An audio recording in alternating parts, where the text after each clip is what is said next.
Hello everybody and welcome back to my channel. So today I'm going to be filling a sketchbook spread and I'm going to be using my markers here because I'm having lots of fun with them lately. And yeah, I'm very excited about this, so let's just dive straight into it. This is my sketchbook. I've got these sketchbooks from Bailey J. If you're interested, I'll leave a link in the description to her shop. But yeah, we're going to be doing a sketchbook spread in this one.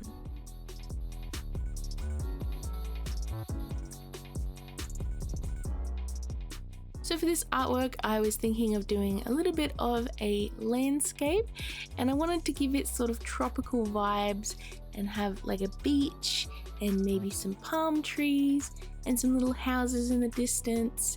And I also wanted to add in some Pokemon to this because I love drawing Pokemon and I just felt like it would be a very cute drawing idea to have a little tropical landscape style marker artwork and have some Pokemon in there.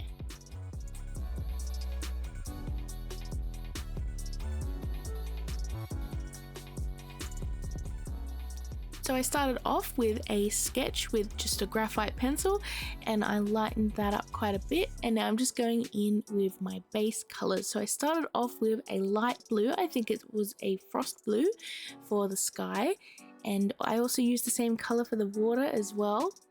And yeah, now I'm just going in to some of the background elements and starting just some details.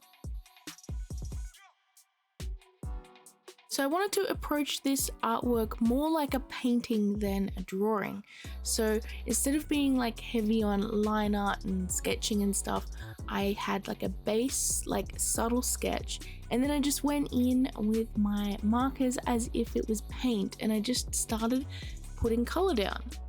And I really enjoy doing it this method because it just adds a bit more fun to it. So while I'm just adding in some details, I can just be like, there's some ferns here, they weren't in the sketch, but it doesn't matter. And I can just be like, this is a palm tree, if that makes sense. So for example, this little patch of bushes here, I decided to have some ferns and I just painted them, or I guess drew them in with my brush tip, and I just like layered different layers on top of each other to start to get some base for the shadows. After this, I'm going to go in and I'm going to paint in or draw in these little beach houses here. Now I actually got the idea from a photo of like these colorful like houses along a beach. I'm pretty sure they're like a famous destination or thing, but I don't know where that is. But if you want to leave that in the comments below, let me know. And yeah, so I just used some basic shapes with different colors for that. And now I'm going to go into the background and add in that mountainy area that I had in my sketch. Now I lightened it a little bit with the colorless blender and I'll probably blend that a little bit more later. But let's go into the sand now.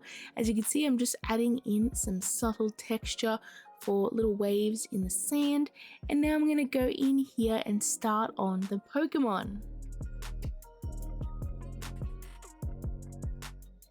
So as you can see, I'm drawing in a little Eevee that wasn't in the original sketch, but I decided it would be very cute. And now I'm actually going in for this Vaporeon here, which is in the water.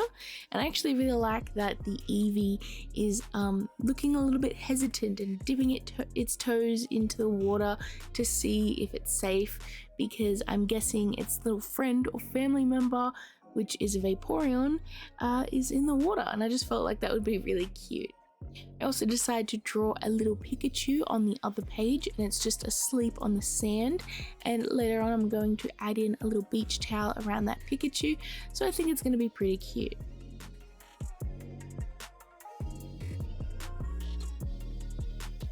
So now I'm just adding in some refinement to those little beach houses. I added like a little sort of platforms for the houses to be sitting on, as well as some roofs and little doors as well. Now after this, I'm going into that beach towel as I mentioned, and I'm going to add in a little umbrella next to the Pikachu as well, because I felt like that area just needed a little bit more color, and it would just be cute for there to be a little umbrella next to the Pikachu.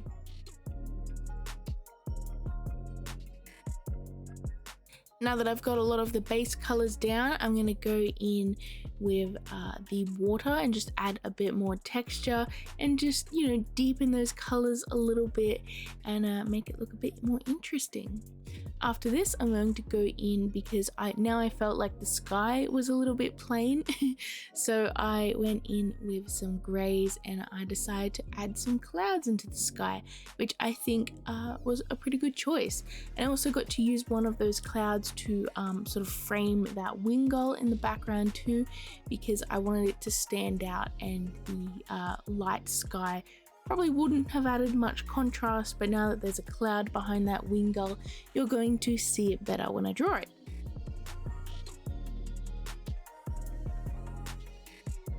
Now there's more refinement for that water down below. Every now and then when I'm drawing, I just like go back to it just to sort of deepen the shadows and make it a bit more saturated looking.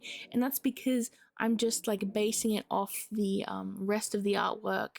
So if like there's more contrast in one area, then the water's going to look a bit flat. So that's why I just move around the page a lot as I'm refining each detail and adding more shadows here and there when I feel like it needs it.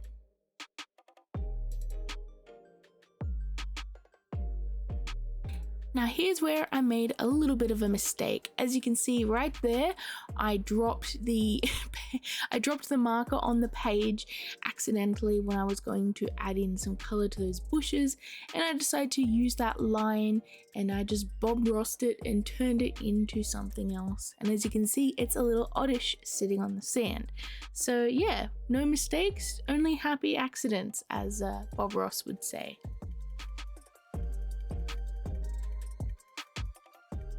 So now that I added some clouds into the sky, I felt like the other side of the page just needed a little detail, a little something else, and I decided to add in a Rowlet, which is a cute little grass type owl Pokemon, and it lives in the Alola region, so it's the perfect you know, Pokemon to add into the sky for this tropical Pokemon landscape. I also just love Rowlet and I think he's very cute. Now let's just add in another Pokemon here, and I decided to go with Comfy, which is, it's almost like one of those like Hawaiian like lei type, I think that's what it's called, I'm not sure, the sort of flower necklace thing. And yeah, I just felt like it would add to that tropical vibe, and after this I sort of realized this artwork needed a bit more color, a bit more flowers, so I added in some flowers among those bushes to the left, I mean to the right. And there's surfboards to the left, and I added in a little bit of a sandcastle bucket thing to the right. That was confusing for me. Anyways, moving on, I'm just going to go in now with my pencils to refine more of those details, because I felt like I got as much as I could down with the markers, and I wanted to add in a bit more brightness to this illustration. So I started off with a layer of white over those ferns, and then after I did that, I went over that white with the green just so it was very opaque and bright on the page, and I think it turned out pretty nice. Now I'm just going to go in with my pencils and just add in some little lines and just details and stuff with the Pokemon.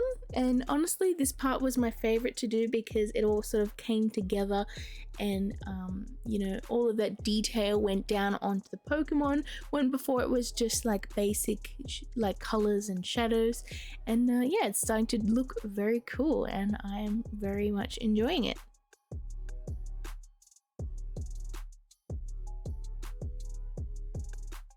Now I don't usually use black for a lot of lines unless I'm like doing like inking pens, but I decided to go with black for a lot of these lines because I felt like this artwork just needed a little bit more contrast, because it was a sunny day, so you'd think that like there would be some shadows in there that were also dark.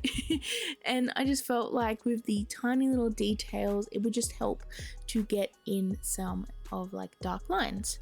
But I'm also adding in pencil colors of other choices as well.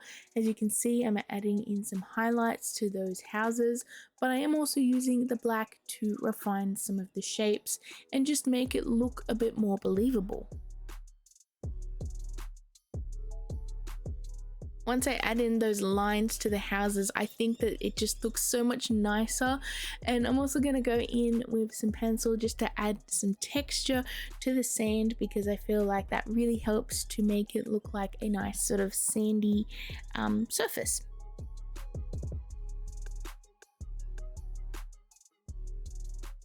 After this, I'm going to go over with my sepia multi-liner. This is the only part where I actually add ink to this artwork, and I'm just adding in some little dots just to have some more texture in some of the shadowy areas. And now I'm going in and adding in some lines to that rowlet in the sky. And honestly, once I add the lines to that little guy, it just looks so cute, and the way he is just like smiling while flying through the sky just seems so carefree, and definitely helps with the vibe that I want to get for this sketchbook spread.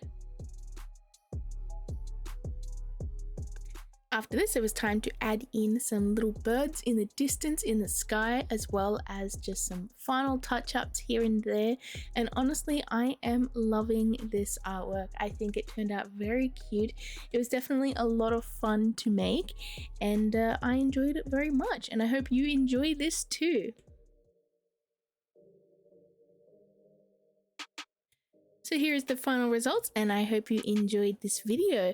Please let me know in the comments below what kind of sketchbook spread you want me to draw next. I love hearing your ideas, and yeah, I love hearing from you. And I hope you're having a wonderful day. Please stay safe out there, hit that like and subscribe, and I shall see you in my next video. Bye everyone.